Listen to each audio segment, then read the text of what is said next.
How's everybody doing, guys?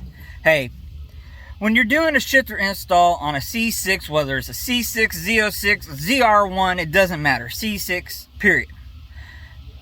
When you remove the center console, there's only a few things that you're going to unplug. That's going to be your hazards, both of the seat warmers, the front cigarette lighter, and the rear cigarette lighter, along with the traction control, and if it has a sport selection, tour selection, suspension mode, if it comes with that.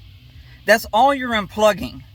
Okay, so if someone says that their stereo's not working or their camera's not working, that they have an aftermarket one in or something, that's not anything on the person who's doing the shifter install, because there's nothing that he's doing on the shifter install that has to do with any of those types of connections or where they're coming in at.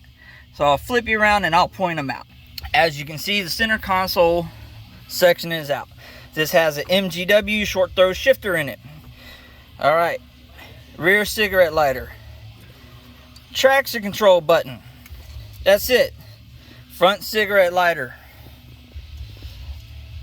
passenger butt warmer, driver's side butt warmer, hazard. That is all that's required to unplug to take the center console out. Therefore, if the stereo's not working or if they have an aftermarket camera, that has nothing to do with the shifter install.